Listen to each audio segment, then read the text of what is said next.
সকলকে আমি স্বাগত জানাচ্ছি। আশা করি সকলে তোমরা ভালো আছো। যা আমাদের এখন পরিস্থিতি মোটামুটি একটু স্বাভাবিক হয়ে আসছে, দেখি কতটা কি করা যায়। আর আমরা তো সংখ্যাগুরু মান নিয়ে আলোচনা করছিলাম আগের দিন। আমাদের আজকে সংখ্যাগুরু মান বা এই চ্যাপ্টারটা মোটামুটি শেষ হয়ে যাবে। আর এই রাশিবিজ্ঞানের সামান্য একটু বাকি আছে, যেটা হচ্ছে ওজাই, হ্যাঁ, ওই গ্রাফ সংক্রান্ত, ওটা আমি সামনের দিন করে দেবো। তা আমরা আজকে বসে দেখি 26.1, বসে দেখি 26.4 এর 8 অঙ্কটা দেখাচ্ছে। হ্যাঁ, 7 হয়তো আমি আশা করি আগের দিন করে দিয়েছি, না হলেও কোনো অসুবিধা না, হয়তো পেরে যাবে তোমরা। যদি আমি করে দিয়ে থেকে ভালো, না করে দিলেও পেরে যাবে, কোনো অসুবিধা না। ওটা 8 অঙ্কটা একটু আলাদা। দেখো, আলাদা বলতে গেলে তেমন কিছু আলাদা না। কি খেয়াল করে দেখো, এখানে যে শ্রেণী সীমা দেওয়া আছে সেটা শ্রেণী অন্তর্ভুক্ত প্রসেসে। হ্যাঁ, দেখো এর প্রথম শ্রেণীর ঊর্ধ্ব সীমা হচ্ছে 54, তার দ্বিতীয় শ্রেণীর নিম্ন সীমা হচ্ছে 55। এই যে দুটো আলাদা পার্থক্য আছে, এইরকম ক্ষেত্রে আমাদের কি করতে হবে, এটাকে শ্রেণী বহির্ভূত প্রসেসে নিয়ে চলে আসতে হবে, না হলে কিন্তু অঙ্ক হবে না। সেই জন্য তাহলে আমাদের প্রথমে কি করব, এখানে চার্টের আকারে লিখে নেব। প্রথমে এমনিতেও না পাল্টাতে হলেও লিখে নিচ্ছিলাম, এখানে তো লিখতেই হবে। তাহলে শ্রেণী সীমা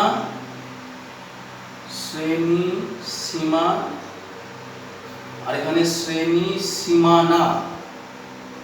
ব্যাপারটা পার্থক্যটা বুঝতে পারছো তো? যেহেতু এটা শ্রেণী কি প্রসেসে আছে, বহির্ভূত প্রসেসে আছে, এই অন্তর্ভুক্ত আছে, আমাদের বহির্ভূত করতে হবে, নাহলে কিন্তু অঙ্ক আমাদের হবে না। আর এটা পরিসংখ্যা, তার পরিসংখ্যা দেওয়া আছে, এটা তো দেওয়া আছে, প্রথমটা শেষটা দেওয়া আছে।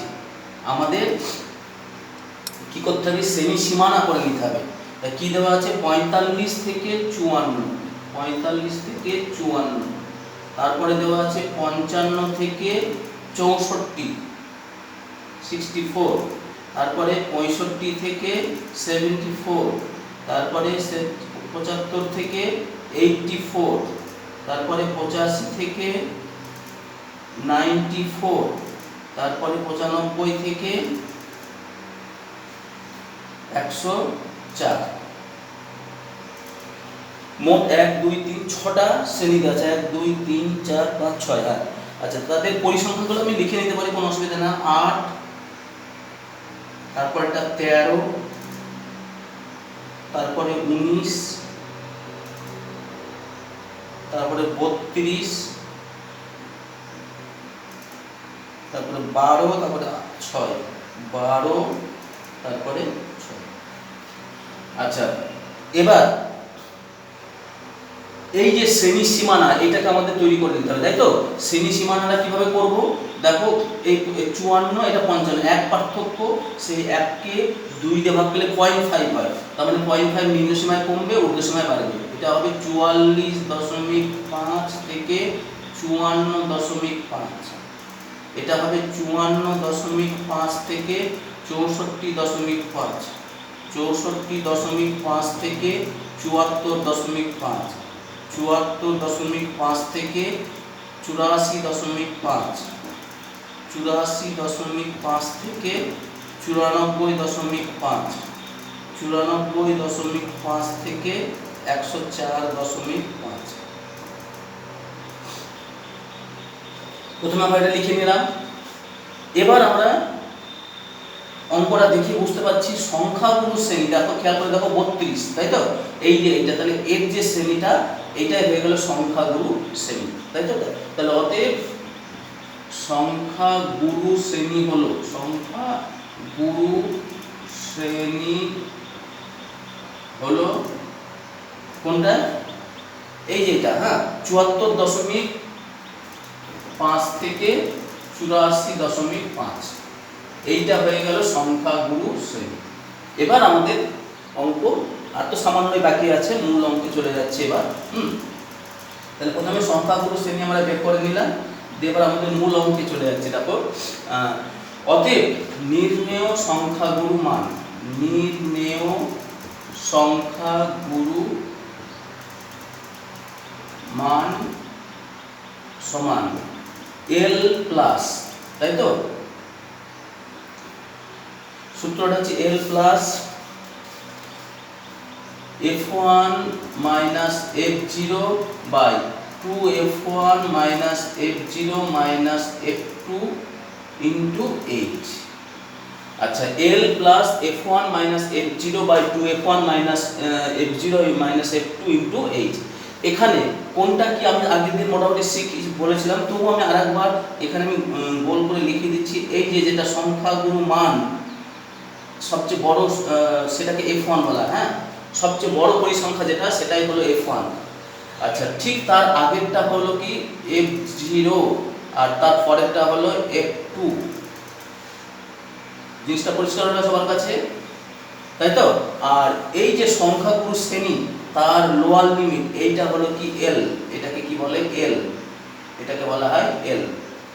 আর আপার লিমিট থেকে লোয়ার লিমিট বিয়োগ করলে সংখ্যাগুরু শ্রেণীর সেটা কত হয়ে যাচ্ছে, বিয়োগ করলে দেখো 10 হয়, তাহলে h এর মান কত হবে 10। তাহলে আমরা মানগুলো জাস্ট এখানে পুট করে দেবো, তাহলে অঙ্কটা হয়ে যাচ্ছে। l এর মান কত 74.5 যোগ f1 কত 32 মাইনাস f0 কত 19 বাই 2 গণিত 32 মাইনাস 19 মাইনাস কত 12 ইন্টু এইচ হচ্ছে কত 10। 10 এইচ মানে হচ্ছে ওই সংখ্যাগুরু শ্রেণী দৈর্ঘ্য, এটা বিয়োগ করলে কি হচ্ছে আপার লিমিট থেকে লোয়ার লিমিট বিয়োগ করলে কত হচ্ছে 10। তাহলে এবার জিনিসটা পুরো বুঝতে পেরে গেলে এল এর মান হচ্ছে 74.5, এই যে এল হচ্ছে 74, সংখ্যাগুরু শ্রেণীর লোয়ার লিমিট 74.5 যোগ, আচ্ছা 32 হচ্ছে f1 মাইনাস f0 কত এই যে 19, নিচে কত হবে 2 ইন্টু f1 মানে 2 গুণ 32 মাইনাস f0 মাইনাস f2 সবগুলো হলো। এবার যোগ বিয়োগ করে নেব আমরা 74.5 যোগ বিয়োগ করলে হচ্ছে উপরে 13 বাই নিচে হচ্ছে 64 থেকে 31 বাদ যাবে, তাই তো 19 আর 12 তে হচ্ছে 31, মানে 33 হবে ইন্টু 10। আরেকবার দেখে নিন 64 থেকে বাদ যাবে 31, 64 থেকে 31, হ্যাঁ তাহলে হচ্ছে 33। এবার আমাদেরকে কাটাকাটি কিছু হচ্ছে না। আচ্ছা, বারবার আমি শিখিয়েছি যে এই অংশটাকে পূর্ণ অংশটাকে আলাদা রেখে দিই, এই অংশটাকে ক্যালকুলেশন করে নেব 130 এর 33। এবার 33 দিয়ে 130 কে ভাগ করে নিই,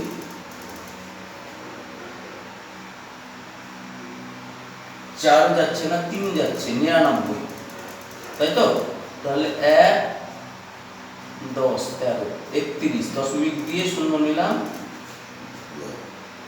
3 একটা 24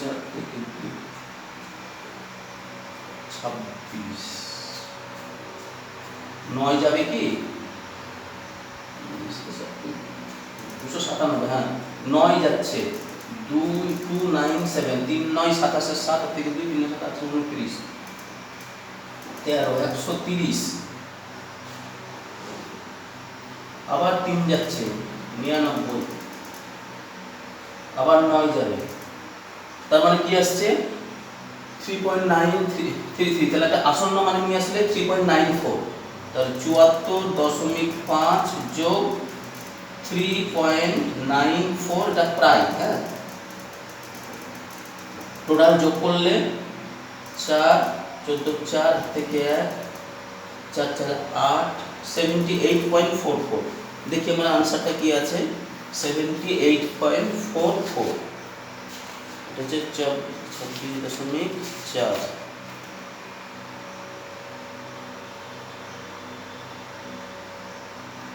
কত নম্বর অঙ্ক 8টা 78.44, ঠিক আছে মিলে গেল।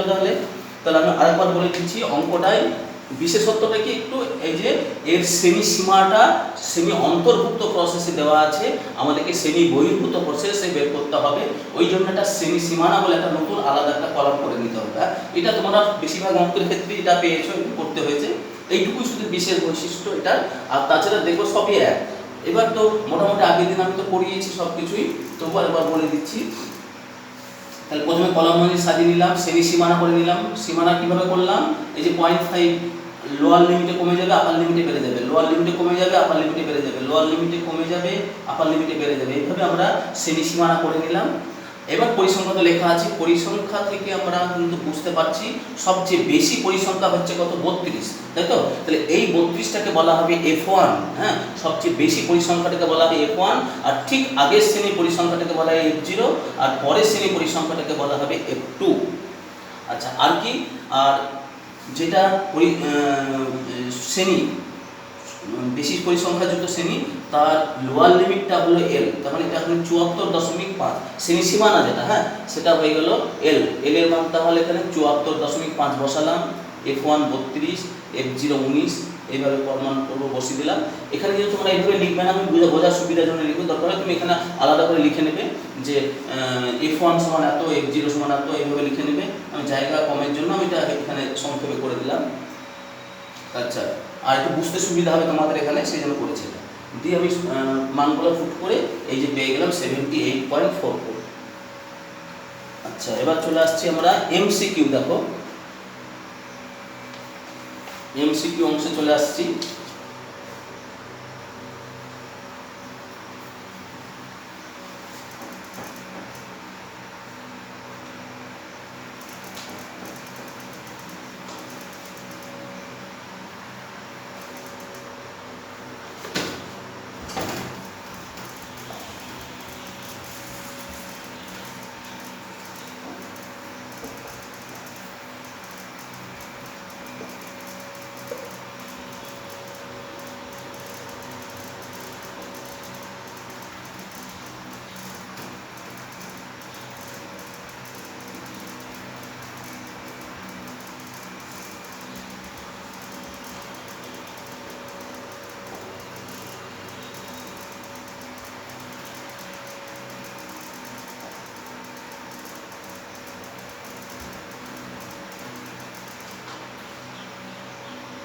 আচ্ছা, MCQ অংশে কি বলেছে, একটি পরিসংখ্যা বিভাজনের মধ্যমায় যে লেখচিত্র পাওয়া যায় তা হলো পরিসংখ্যা রেখা, পরিসংখ্যা বহুভুজ, আয়তলেখ, ওজাইক।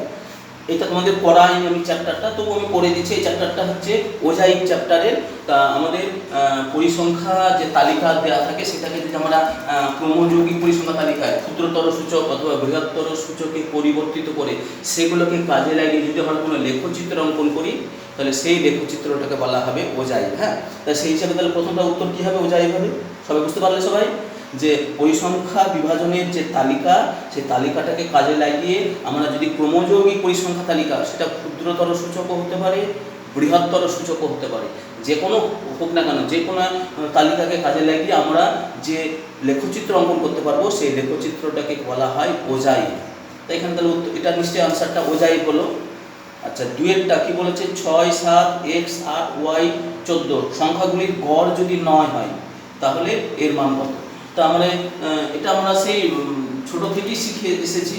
গড় বের করার প্রসেস, সহজ প্রসেস হচ্ছে, বেশি খুব ছোট সংখ্যা থাকলে, ছোট থাকলে 6 যোগ 7 যোগ তারপরে কত আছে x যোগ 8 যোগ y যোগ 14, এই তো। এদের গড় বের করতে গেলে যতগুলি সংখ্যা ততগুলিতে ভাগ করতে হবে, 1টা 2টো 3টে 4টে 5টা 6টা, 6 দিয়ে ভাগ করতে হবে। এই যে গড়, সেই গড়টা আবার কত বলে দিয়েছে, 9। এটা সমান কত, তাহলে 9। মাথায় ঢুকলো সবার? তেমন কিচ্ছু না, এটা সহজ। আমরা এটা মানে 4, 5 থেকে গড় বের করা শিখেছি, সেই গড়ের নিয়মই কাজে লাগিয়ে দিচ্ছি। সূত্রটা টোটাল যোগ করে নিয়ে মোট সংখ্যা দিয়ে ভাগ করে দিলাম। 6টায় আছে তো ওখানে, 1 2 3 4 5 6 দিয়ে এবার সেটার সঙ্গে আবার কি গড় দেওয়া আছে, তাহলে গড়ের সঙ্গে শর্ত সমান করলাম, দিয়ে বর্জনন করছে। এবারে দেখো 6 7 13 8 21 আর 14 35 বোধহয় 22 29 35 35 প্লাস এক্স প্লাস ওয়াই সমান 6 9 54, বা এক্স প্লাস ওয়াই কী হবে, 54 থেকে 35 বিয়োগ হয়ে যাবে, বিয়োগ করলে হয়ে যাচ্ছে 19। তাহলে এক্স প্লাস ওয়াই এর মানটা কত হবে, 19। তার মানে বি এর অ্যান্সারটা হবে। তাহলে বুঝতে পারলে এটা খুবই সহজ অঙ্কটা। এটা সেই মানে জিনিসটা ব্যাপারটা গুরুত্ব বুঝিয়ে দিলে আমার মনে হয় 5 6 এর ছেলে মেয়েরাও করে দিতে পারবে। হ্যাঁ, যে জিনিসটা কি করতে হবে, খুবই সহজ জিনিস। 9 2 চলে আসছি আমরা এবার 3 কি বলেছে দেখো।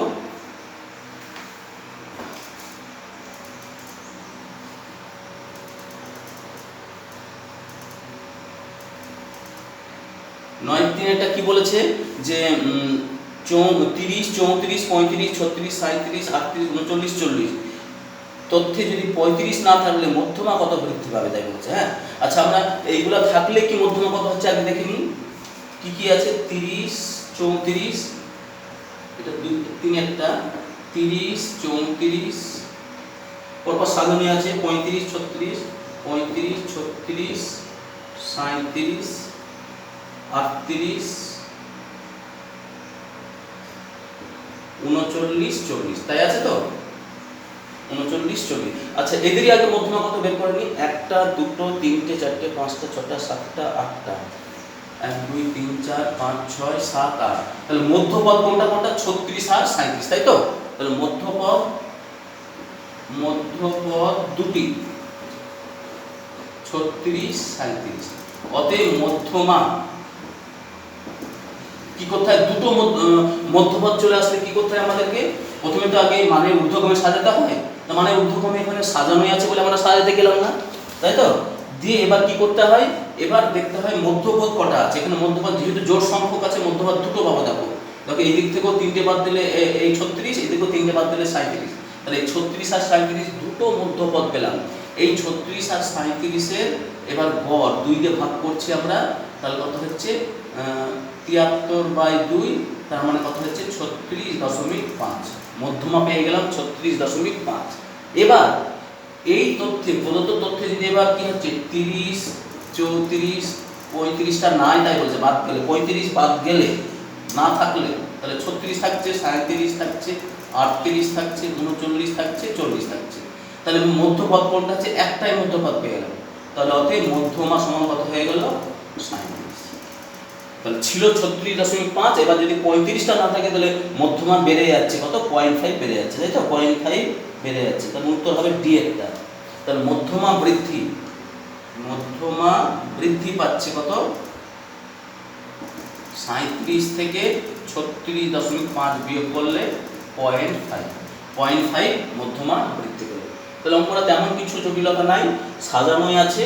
প্রথমে মধ্যমা বের করে নিলাম, তারপরে বললো 35টা নাই তাই বলে বাদ চলে গেলে দেখলাম 7খানা সংখ্যা চলে আসছে। 7খানা হয়ে গেলে তো মধ্যপদ একটা 37টা, তাহলে ওটাই কি হয়ে যাবে মধ্যমা হবে। তাহলে ছিল 36.5 হয়ে গেল কত 37, তাহলে বৃদ্ধি পেল কত 0.5। তাহলে আমাদের অঙ্কটা হয়ে গেল 3 গেল। এবার চলে আসছে 4 অঙ্কটা। কি বলেছে, কিছু সংখ্যা দিয়ে দিয়েছে 16 15 17 16 4টা 15 17 আবার 16 আবার 15 x 19 17 14। দেখিনি একবার 16 15 17 16 15 17 16 15 x 16 15 x 19 17 14 19 17 14। আচ্ছা কি বলেছে এখানে, এর কিছু তথ্য দিয়েছে, তাদের সংখ্যাগুলো মান 15 হলে x এর মানটা কত দেয় বলছে। হ্যাঁ, আচ্ছা আগে আমরা তাহলে তথ্যগুলোকে সাজিয়ে নিই। সবচেয়ে ছোট তথ্য তো 15। 15-র পরিসংখ্যা কতগুলো আছে দেখো তো, একটা দুটো পরিসংখ্যা আছে। আচ্ছা 16-র পরিসংখ্যা কটা আছে, একটা দুটো, এটাও দুটো আছে। 17 পরিসংখ্যা আছে কত, একটা দুটো, এটাও দুটো আছে। 18 নাই, ও 14 আছে, একটা 14-র আছে পরিসংখ্যা কত, একটা। আর একটা 19, তার পরিসংখ্যা কটা আছে, একটা। আর একটা x আছে, xটা কি এখন আমরা জানি না, তাই তো। এই তো আমাদের অঙ্ক, xটাকে আমাদেরকে বের করতে হবে। এটা কমা দিলাম, এটা 1। আচ্ছা তাহলে মোট এই যে পরিসংখ্যাগুলো দেওয়া আছে এখানে, তাতে আমরা কি দেখতে পাচ্ছি যে x যদি এই সংখ্যাগুলো ছাড়া অন্য কোনো সংখ্যা হতো তাহলে তাদের সংখ্যাগুলো মান 3খানা চলে আসতো। মানে এই 15টাও সংখ্যাগুলো মান হতো, 16টাও সংখ্যাগুলো, 17টাও, যদি x এর মানটা এই সংখ্যাগুলো ছাড়া অন্য কোনো সংখ্যা হতো, তাই তো। x এর মানটা এই যে 16, 15, 17 বা 14, 19 এগুলো আছে, এগুলো ছাড়া অন্য কোনো যেমন 18 বা 20 বা 21 বা 25 যা অন্য কিছু হতে এক্স এর মানটা, তাহলে আমরা নিঃসন্দেহে অঙ্কটার সংখ্যা পরিমাণ 3খানা বেড়াতো। দেখো 3খানার হাইয়েস্ট পরিসংখ্যা বেরিয়ে চলে আসছে। তাহলে 3টি সংখ্যা পরিমাণ 15 সংখ্যা, 16 সংখ্যা, 17 হতো, তাই হতো। কিন্তু এখানে কি লেখা আছে দেখো, পড়ে দেখো, যে বলেছে যে সংখ্যা পরিমাণ 15, এর সংখ্যা পরিমাণ 15 হতে গেলে 15কে নিশ্চয়ই এদের থেকে বেশি হতে হবে। তার মানে এক্স এর মানটা কত হতে হবে? 15 হতে হবে। তার মানে এই এক্স কে কি হতে হবে? এটা 15 হতে হবে, তবেই কিন্তু কি হবে, এটা পরিসংখ্যাটা কত হয়ে যাবে, সেক্ষেত্রে 1 বেশি হয়ে গিয়ে 3 হয়ে যাবে। তার মানে সংখ্যা পরিমাণ একখানায় বেড়াবে, সেটা কত? 15। তাহলে যেহেতু এখানে সংখ্যা পরিমাণ 15, তাহলে নিশ্চয়ই 15-র পরিসংখ্যাটা বেশি, 3খানা, অন্তত 3খানা হতে হবে। 3খানা এখানকার তথ্য অনুসারে, তাহলে সেই হিসাবে এক্স এর জায়গায় কি হওয়া উচিত? এটা 15 হওয়া উচিত। এটা বোঝার অঙ্কটা, হ্যাঁ, বুঝতে পারলে সবাই যে এক্স এর জায়গায় যদি 15 হয়, তবেই 15-র পরিসংখ্যাটা 3 হয়ে যায়। সেক্ষেত্রে একটা মাত্রই আমরা কি পাই? সংখ্যা গুরুমান পাচ্ছি, এবং সেটা কত হয়ে যাচ্ছে? 15। সেটাই আনসার বলেছে যেহেতু, তাহলে নিশ্চয়ই এক্স এর মানটা কত? তাহলে 15। আচ্ছা, তারপরে চলে আসছি আমরা 5-এর অঙ্কটা। দেখো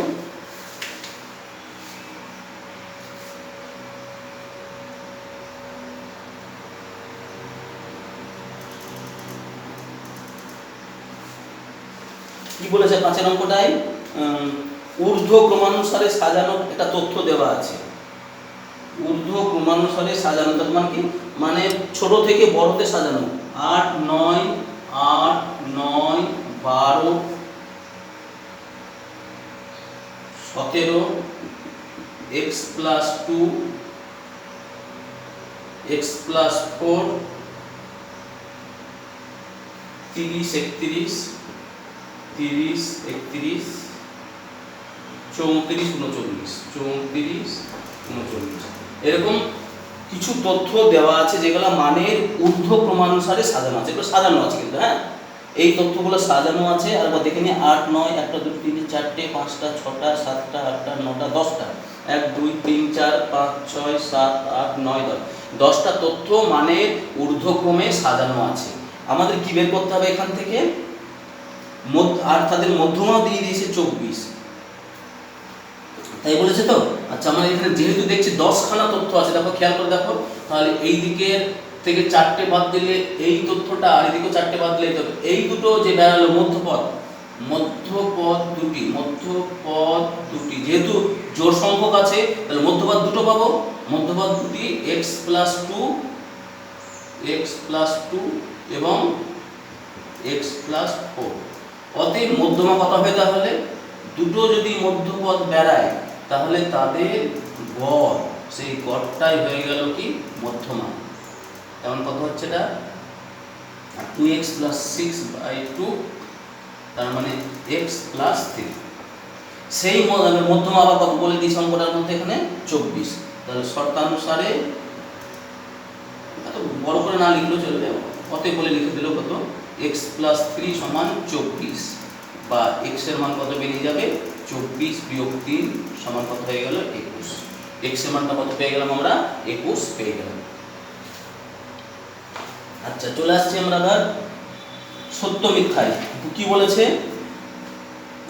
2, 3, 9, 10, 9, 3, 9 তথ্যের সংখ্যা গুণমান 10 না, সংখ্যা গুণমান 10 না। কেন? দেখো তথ্যগুলিতে সবচেয়ে বেশি সংখ্যক বার আছে তো 9, তাহলে 9টা সংখ্যা গুণমান হবে, কিন্তু এখানে বলেছে 10। তাহলে সেই হিসাবে উত্তরটা কি? তাহলে মিথ্যা। কোথায় তো এটা যে উত্তরটা দিয়েছে 10, সেটা তাহলে মিথ্যা। এখানে সংখ্যা গুণমান কত হওয়া উচিত ছিল? 9 হওয়া উচিত ছিল।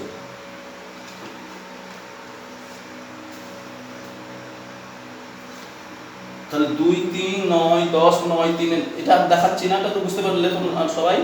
আর পরেরটাই 3, 14, 18, 20, 5 তথ্যের মধ্যমা কত? তাহলে এটা মানে ঊর্ধ্বক্রমে সাজায় 3, তারপরে 5, তারপরে 14, তারপরে 18, তারপরে 20 সাজালাম তো। মানের ঊর্ধ্বক্রমে অথবা অধঃক্রমে যে কোনো একটা সাজিয়ে নিতে হয় প্রথমে। 5 এটা 2-এর অঙ্কটা, সত্য মিথ্যার 2-এর অঙ্কটা সাজিয়ে নেওয়ার পরে মাঝের তথ্য কটা দেখতে হয়। দেখো এখানে মাঝের তথ্য, এদিকে দুটো বাদ দিলে, এদিকে দুটো বাদ দিলাম, তাহলে মাঝের তথ্য পেলাম একটা, তাহলে মধ্যমা কত হয়ে গেল? মধ্যমা সমান 14। যদি মাঝের মধ্যপদ যদি একখানা হয় তাহলে সেটাই হয়ে যায় মধ্যমা, আর যদি মধ্যপদ দুটো হয় দুটোকে যোগ করে 2 ভাগ করলে মধ্যমা বেরিয়ে আসে। তাহলে সেই হিসাবে এখানে মধ্যমা কত হবে? 14 হবে। তাহলে এটাও মিথ্যা। হ্যাঁ, তাহলে ওটাও মিথ্যা, এটাও মিথ্যা, দুটোই মিথ্যা হয়ে গেল। চলে আসছি আমরা এবার সি এর। যৌগিক গড়, মধ্যমা এবং সংখ্যাগুরু মান হলো কিসের প্রবণতা প্রতীক? কেন্দ্রীয় প্রবণতা প্রতীক, সেন্ট্রাল পজিশন বা মধ্য অবস্থান, মধ্যবর্তী অবস্থান, তার প্রতীক হচ্ছে কি?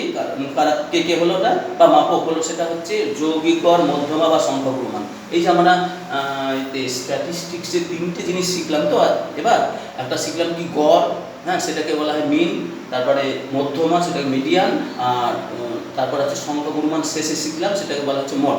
এই 3টেই কিন্তু কেন্দ্রীয় প্রবণতার মাপকের প্রতীক। এটা প্রতীক বলা থেকে মানে মাপক, এটা কেন্দ্রীয় প্রবণতার মাপক। মানে কেন্দ্রীয় প্রবণতাগুলো মানে মাঝামাঝি অবস্থান কোথায় আছে, কেন্দ্রীয় অবস্থান বা কেন্দ্রীয় সেন্ট্রাল পজিশন ইংলিশে বলা হয়, সেটা কোথায় আছে আমরা কিন্তু এই তথ্যগুলো থেকে মানে ওই মানগুলো থেকে বলে দিতে পারবো। হ্যাঁ, তা সেই হিসাবে তাহলে এটা আনসারটা হবে কি? এটা কেন্দ্রীয় প্রবণতার প্রতীক। হ্যাঁ, কেন্দ্রীয় প্রবণতার প্রতীক। তারপরে চলে আসছে 2 x1 x2 এদের গড়, xn এর গড় হচ্ছে x বার হলে a xn এদের গড় কত, তাই বলেছে, তাই তো?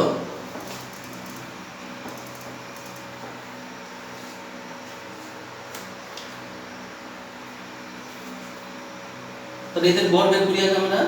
a x1 যোগ a x2 যোগ a x3 যোগ ডট ডট দিয়ে a xn বাই নিচে কত হবে? n দিয়ে ভাগ করতে হবে, তাই তো?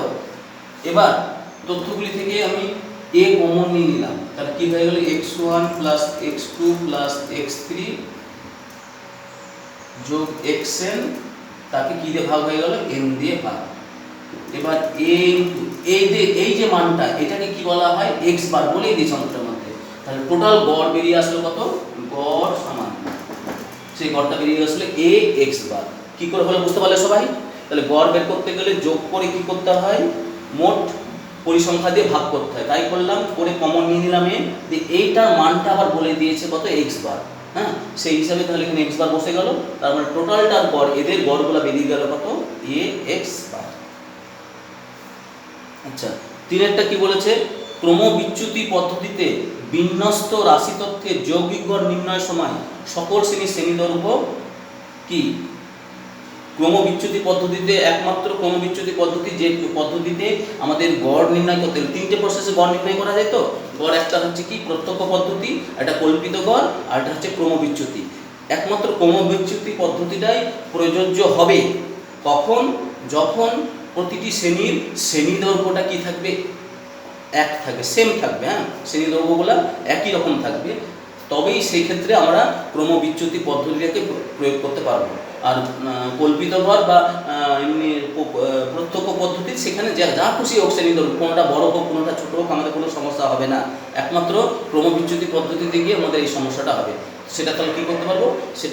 সেটা যদি কি হয়, সকল শ্রেণী দৈর্ঘ্যটা সমান হয়, তবেই ক্রমবিচ্যুতি করতে পারবো। তাহলে এখানে কি লিখতে হবে? অ্যান্সারটা শ্রেণী দৈর্ঘ্যটা সমান, তাই তো? সকল শ্রেণী দৈর্ঘ্য সমান, শূন্যস্থানে বসবে কি? সমানটাই বসে। চলে আসছি আমরা এবার 10-এর 1-এর অঙ্কটা কি বলেছে দেখো। 10-এর 1 কি বলেছে? একটা তথ্য দিয়ে দিয়েছে যে উপরে পরিসংখ্যা বিভাজন ছকের মধ্যমা শ্রেণীর ঊর্ধ্ব শ্রেণী সীমানা এবং সংখ্যাগুরু শ্রেণীর নিম্ন শ্রেণী সীমানা আর অন্তর্ফল কত নির্ণয় করে যাচ্ছে।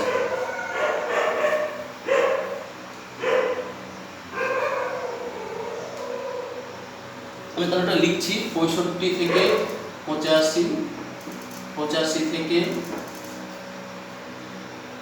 105, 105 থেকে 125, 125 থেকে 145,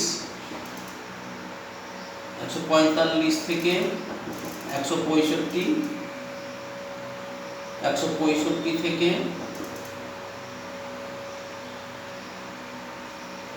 185,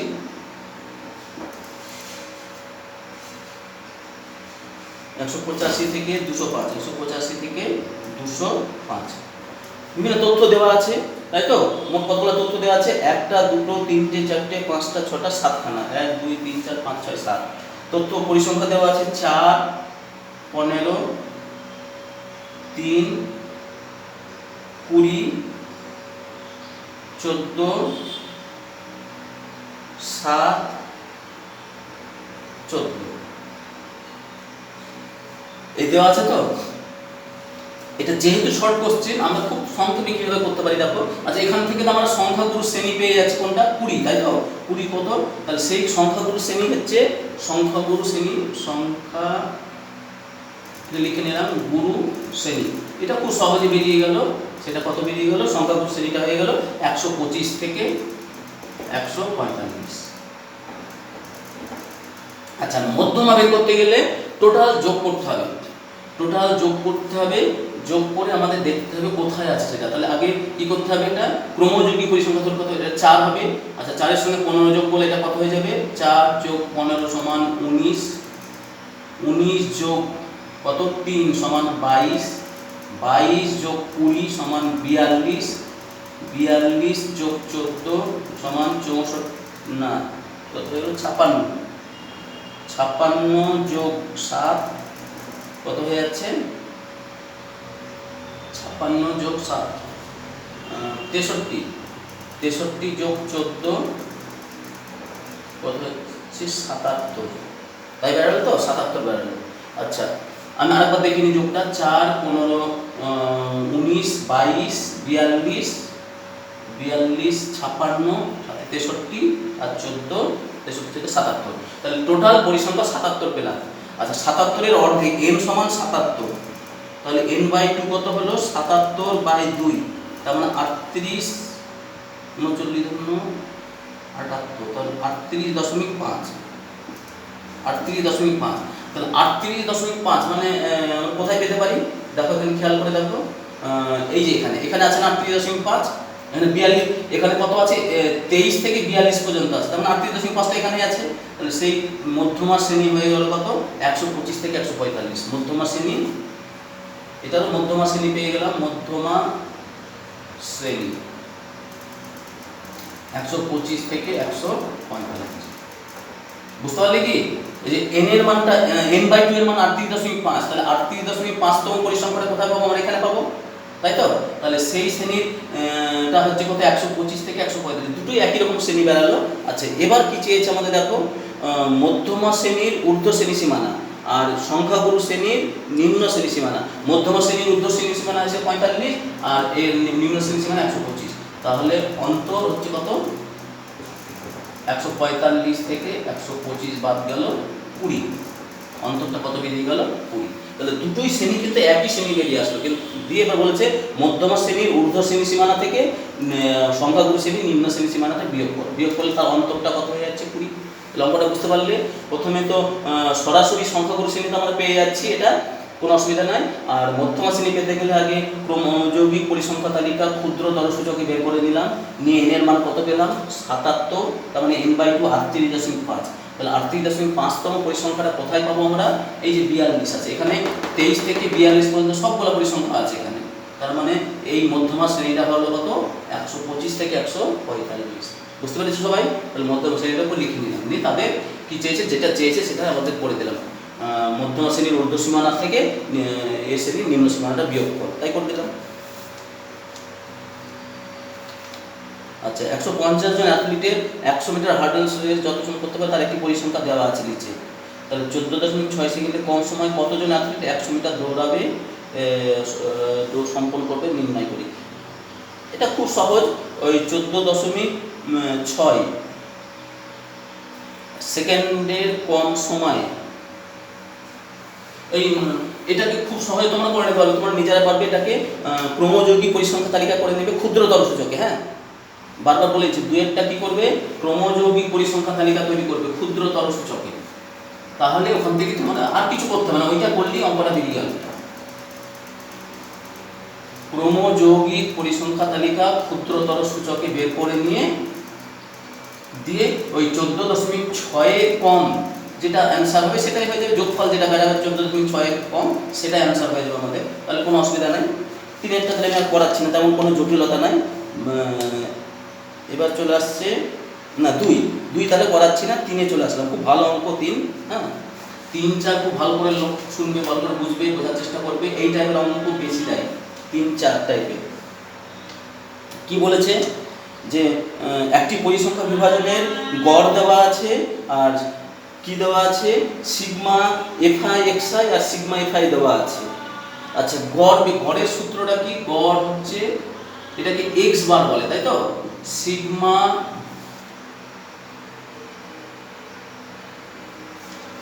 এফআই এক্সআই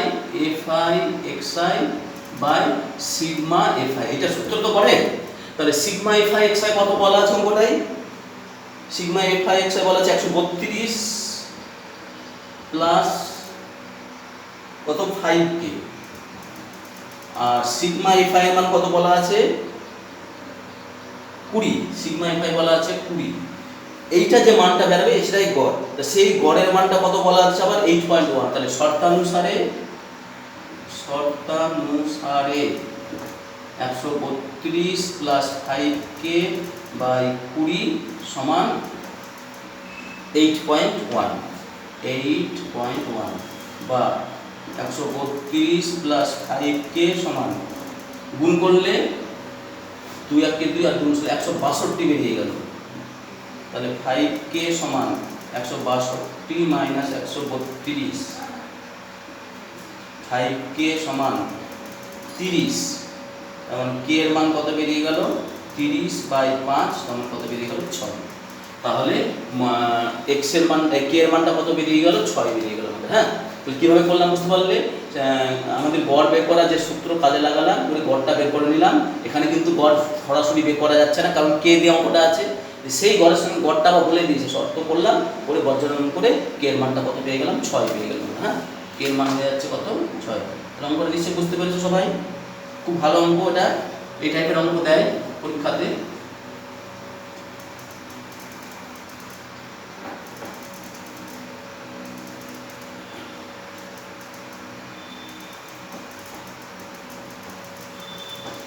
আচ্ছা, চলে আসছে আমরা আবার 4-এর অঙ্কে। কি বলেছে? কিছু তথ্য দিয়ে দিয়েছে। ইউআই বলে দিয়েছে কত, ইউআই 4টা ইউআই বলেছে xi মাইনাস 25 বাই 10। আর কি দিয়েছে? ক্যাপিটাল সিগমা এফআই ইউআই, সেটা বলে দিয়েছে 20। আর ক্যাপিটাল সিগমা এফআই এটা বলেছে 100। তাহলে x বার কত? আচ্ছা, এটা দেখো, এটা হচ্ছে ক্রমযোগী পরিসংখ্যা তালিকার পরিসংখ্যা। হ্যাঁ, সেক্ষেত্রে এই ইউআই কাকে বলে? ইউআই কাকে বলে? xi minus a by h কে বলে, xi minus a by h কে। তাহলে এখান থেকে আমরা তুলনা করি, a এর মান কত পেয়ে গেলাম 25, h এর মান কত পেয়ে গেলাম 10। তাই পেয়ে গেলাম তো। অতএব এবার আমাদের সেই গড় বের করা x বার সমান কত, a plus capital sigma fi ui by capital sigma fi into h। ক্রম বিচ্যুতি পদ্ধতিতে যে গড় বের করে সেই সূত্রটা এখানে সব তথ্য দেওয়া আছে। সেই তথ্য অনুসারে আমরা a এর মান 25, h এর মান 10 পেয়ে গেছি, সেই বসিয়ে দিচ্ছি। a এর মান হচ্ছে 25 প্লাস, এটা তো বলা আছে কত 20। আচ্ছা, এটার মান বলা আছে 100, আর এটার মান বলা, h এর মান কত বলা আছে 10। সব বসিয়ে দিলাম, দিয়ে 0 0 কেটে গেল, 0 0 কেটে গেল, 25 আর যোগ 2 তাহলে কত হয়ে গেল 27। তাহলে গড় বেরিয়ে গেল কত 27। তাহলে এখানে যে অঙ্কটা দেওয়া আছে কোন পদ্ধতির অঙ্ক? এটা ক্রম বিচ্যুতি পদ্ধতির অঙ্ক। সেই ক্রম বিচ্যুতি পদ্ধতিতে ইউআই কাকে বলে? xi minus a by h কে বলে। সেই হিসেবে তুলনা করে আমরা এটা তুলনা করে, এর সঙ্গে এটা তুলনা করে a এর মান কত পেয়ে গেলাম 25, আর h এর মান কত পেয়ে গেলাম 10। এটা বুঝতে পেরেছো সবাই? এটা বুঝতে পেরে গেলে আর তেমন কিছু না অঙ্কটা জটিলতা। তখন আমাদের কল্পিত ক্রমবিচ্যুতি পদ্ধতির যে সূত্র, সেটা কি x বার সমান a plus capital sigma fi ui by capital sigma fi into h। ওই সূত্রে মান বসিয়ে দিলাম, কত পেয়ে গেলাম 27।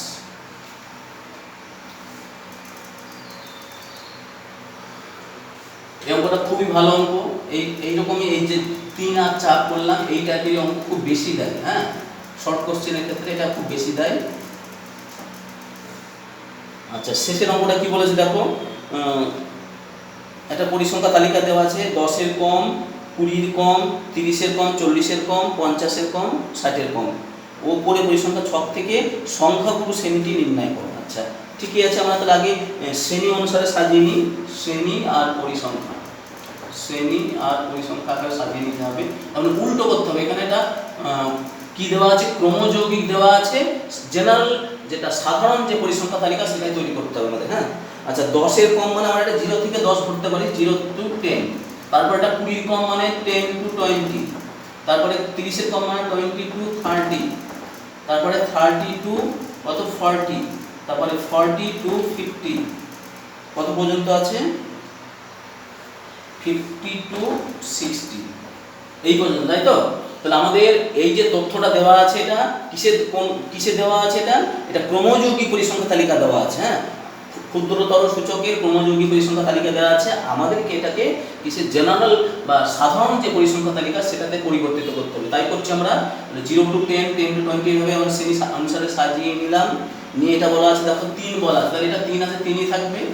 তারপর এটা কত বলা আছে, 12। 12 মানে কি, এটা যোগ করে 12, তাহলে 12 থেকে এবার 3 বাদ দিলে এটা কত হবে, 9 হয়ে যাবে। দ্বিতীয়টা কত হয়ে গেল, 9। তারপরে কত হবে তৃতীয়টা, 27 থেকে, এর তো পরিসংখ্যা 27 দেওয়া আছে ক্রমযৌগিক, সেখান থেকে আগেরটা 12 বাদ যাবে, কত হয়ে গেল, এটা 15। তারপরে কত আছে, 57। 57 থেকে 27 বিয়োগ, তার মানে কত হয়ে গেল, 30। তারপরে দেওয়া আছে 75, 75। 75 থেকে 57 বিয়োগ কত হয়ে যাচ্ছে, 3, 18। তারপরে দেওয়া আছে কত, 80।